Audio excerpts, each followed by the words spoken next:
mga lodi mga idol. Parang parang masaya ako na nalungkot kasi mawawalan tayo ng pwedeng i-content. Dahil mga lodi mga idol, ayan na, pumutok ang balita ngayon lang, araw na to mga lodi mga idol, tinanggal na si Tory ni PBBM. Ayan, tinanggal na dahil may issue sa kanya, di ba mga lodi mga idol? Oo, tinanggal na. Napagka-PNP chief. Uy, nako, di ba kahiya-hiya yung ganon? Tatanggalin ka sa pagka-PNP chief. Ngayon lang ako nakakita na PNP chief na tinanggal, di ba? Oo, ang daming mga PNP chief na na dumaan, hindi naman natanggal eh. Oo, nag-resign.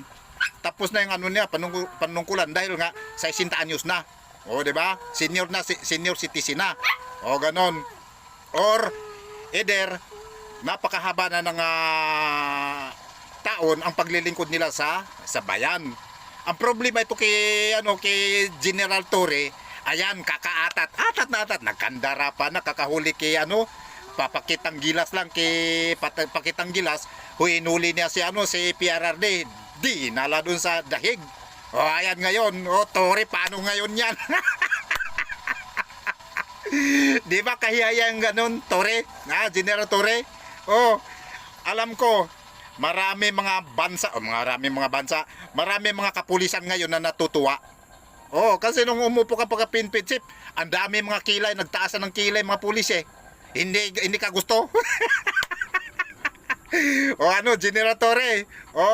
Ako'y ultimong civilian lang, pero marunong nagmamasid kami sa mga kapaligiran, sa mga nangyayari sa gobyerno. Ikaw kasi overpower ka na. Yun ang sabi dyan, overpower ka na kuno sa posisyon mo.